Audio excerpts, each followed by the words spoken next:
Graça e paz, amados irmãos e irmãs, bendito seja o Senhor na tua vida. Aqui quem vos fala é o pastor Wanderley e eu quero trazer uma palavra, uma reflexão para a sua meditação, para a minha meditação, isto é, para a meditação da igreja, para a igreja, para aqueles que foram chamados, para aqueles que foram selados pelo Espírito Santo, para aqueles que de fato podem afirmar: somos a igreja do Deus vivo.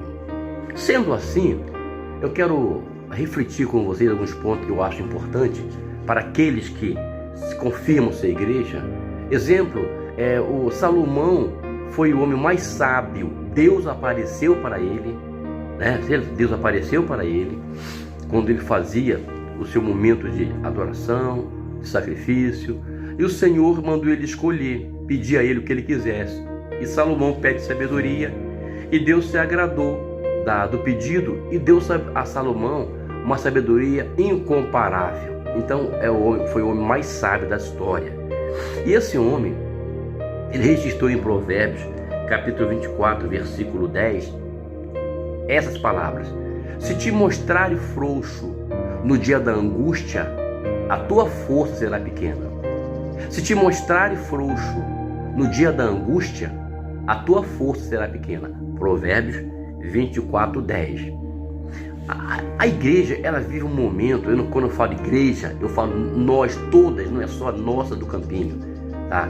As igrejas, elas vivem um momento de desafio, um momento crítico, um momento onde as conquistas da igreja é através da consagração, da atitude, da força, da perseverança, simplesmente porque a igreja, ela tem um adversário, tá? E esse adversário, ele não é uma pessoa natural, não é pessoa mortal, tá? A igreja, ela não tem como adversário o ser humano. A igreja, ela tem como adversário o mundo espiritual e o ser espiritual, que é Lúcifer e seus demônios, que são os adversários da igreja. Amados irmãos, é por isso que Jesus não deixou a igreja sozinha. Ele falou: vou e volto para vós, você vai receber a pessoa do Espírito Santo, somente com ela vocês vão conseguir vencer.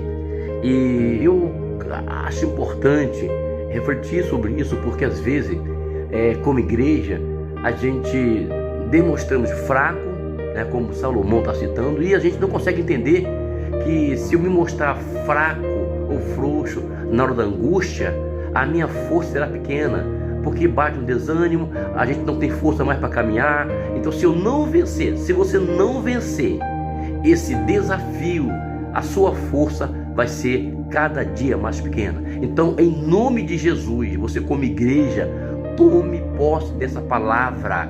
Quem te chamou não foi pessoa qualquer. Quem te chamou foi Jesus de Nazaré. Quem colocou o Espírito Santo dentro de você foi Jesus de Nazaré. E queira você entender ou não, mas você o representa. Você o representa. Porque ele falou: quem rejeita a vós, a mim me rejeita. Tá? Então você o representa. E eu quero, nessa manhã maravilhosa, trabalhar com vocês alguns temas sobre representatividade, tá? Representatividade. O livro de Mateus, capítulo 16, Mateus 16 e o versículo 15 fala do envio, né? Mateus 16, 15. Mateus 16, 15. Como igreja, Mateus 16, 15. Aqui, Mateus 16, 15. Jesus fala assim, pergunta aos seus discípulos, 16, 15. E disse-lhes ele: quem dizeis vós que eu sou? E Simão Pedro respondeu e disse: tu és o Cristo, o Filho do Deus vivo. reconhecer a paternidade de Deus sobre nós, reconhecer o reino de Deus, reconhecer quem de fato somos em Cristo. Isso é muito importante e vamos nos aprofundando mais no conhecimento de Cristo, da cristologia. Alguns não conheciam quem era Jesus, uns pensavam que eram João Batista, outros Elias ou um dos profetas qualquer. E Jesus quer saber agora da sua igreja. Ele não está preocupado com os escribas, fariseus, com a corte herodiana, não. Ele está preocupado com a sua igreja que ele escolheu. Então ele se dirige a Pedro e fala: quem diz os homens, né? Seu filho do homem. Aí no 16, Pedro afirma. Um fala que é isso, do 13 em diante. Um fala que Elias é João Batista. Ele quer saber então da sua igreja que ele escolheu a dedo, quem de fato ele é, se eles conhecem ele. E Pedro vem afirmar no 16: tu és o Cristo, o Filho do Deus vivo. Quando você reconhece Jesus, quando você nasce de novo, a paixão evangelizadora, a paixão de amar o próximo, tem que emergir em você, tem que aflorar em nós, porque nós morremos para esse mundo. Embora estando nesse mundo, não somos deste mundo.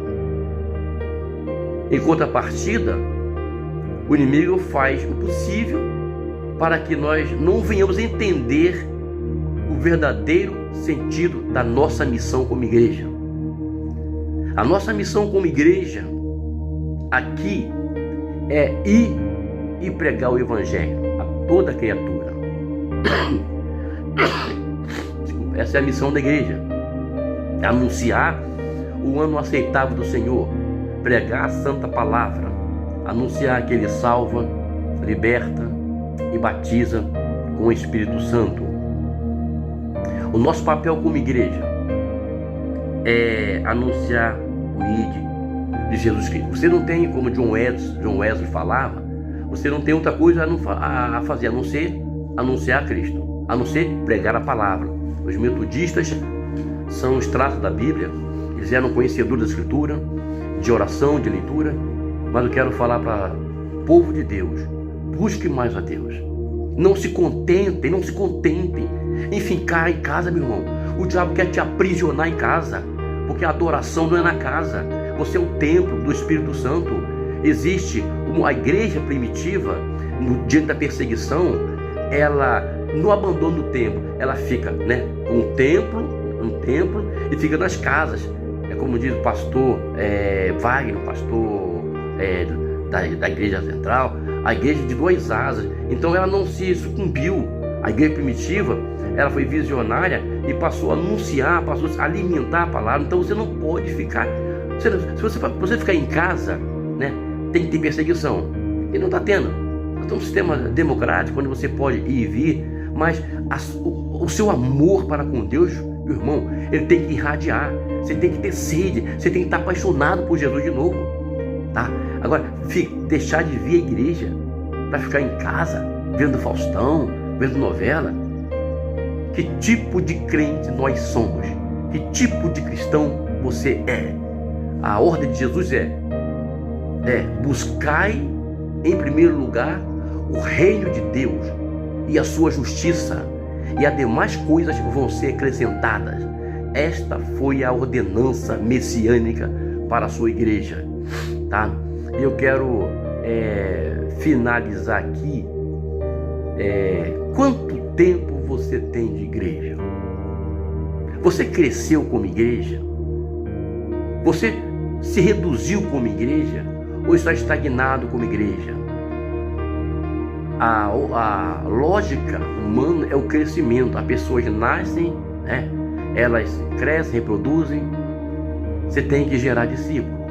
Você tem que gerar discípulos. Essa é a missão da igreja. E de fazer discípulo é a missão que Jesus deu à sua igreja. E agora só tem uma forma de nos reconhecer, de você ser reconhecido, de eu ser reconhecido. Só tem uma forma. Não é pelas belas palavras, não é pelos posicionamentos, os bens que eu tenho. Não, nada disso.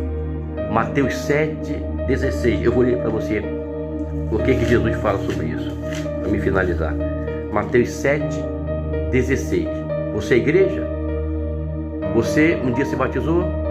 Você comunga conosco? Então presta atenção. Mateus 7,16. O que Jesus falou? Mateus 7,16. Está escrito: pelos seus frutos os conhecereis. Porventura colhem uvas de espinheiro ou figo de abrolhos? Aqui. Eu sou cristão. Eu tenho que viver como cristão. Eu tenho que me comportar como cristão. Você tem que viver como cristão. Você tem que se comportar como cristão, se é que é cristão. Agora, se não é, não se comporta como. Mas se é, se comporte como. Primeiro de tudo, cristão é amar a Deus acima de todas as coisas. E o outro é amar o seu próximo como a ti mesmo.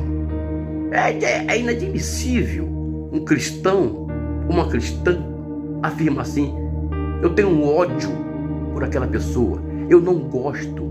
Se converta, se converta. O amor transcende a todo mal. O amor está dentro do cristão e da cristã. Foi Jesus quem te chamou, meu irmão, minha irmã. Foi Jesus quem te chamou.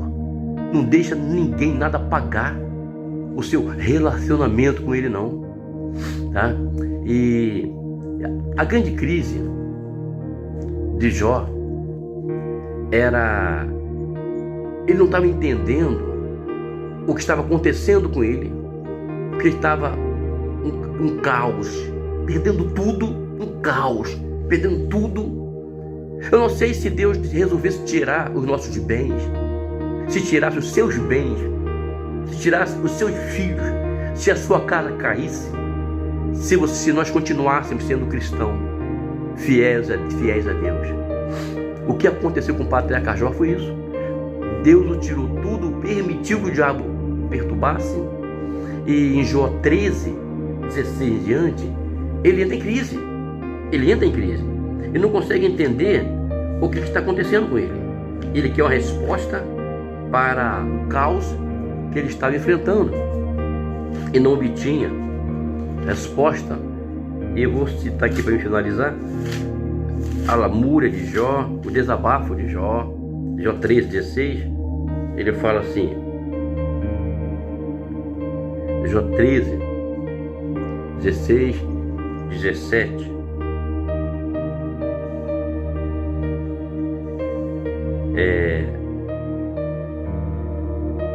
Também ele será, não, deixa eu ler o 15. Ainda que ele me mate, nele esperarei. Contudo, os meus caminhos defenderei diante dele. O que é isso aqui? Isso é a palavra verdadeira. Que atitude é essa desse homem? Fé, experiência, convicção, intimidade. O vento assoprou na vida de Jó. Perdeu tudo. Os amigos vêm para consolá-lo, tenta apontar uma culpa para com ele, e ele não entende e exclama assim, é o 13:15, né? Ainda que ele me mate, nele eu confiarei. O que você entende disso, meu irmão? É que Deus tem o governo de tudo. É que nada acontece se você está no vento, se eu estou no vento, é com permissão de Deus. Deus levanta, Deus abate, Deus dá, Deus tira. Ele é o Senhor da vida. Horrenda coisa é cair nas mãos do Deus vivo. Você foi chamado para simplesmente anunciar a palavra de Deus a outros que estão perdidos. Não fomos chamados para ficar para lá, para cá, sem direção. Nós fomos chamados como igreja para anunciar o ano da graça, para falar: Jesus Cristo tem pressa, o Espírito Santo tem pressa, Jesus vem buscar a sua igreja, e um dia nós estaremos no céu e tudo vai ficar por aqui. Irmão, minha irmã, levanta a sua cabeça e volte a ser o que era, um compromissado, um adorador. Faça igual Jó. Ainda que tudo, vou parafrasear, ainda que tudo venha contra mim, o desânimo, a perseguição, a turbulência, nele eu esperarei, nele eu confiarei. Que Deus te abençoe, que Deus te fortaleça. Seja um vencedor, seja uma vencedora, em nome de Jesus de Nazaré. Deus te abençoe.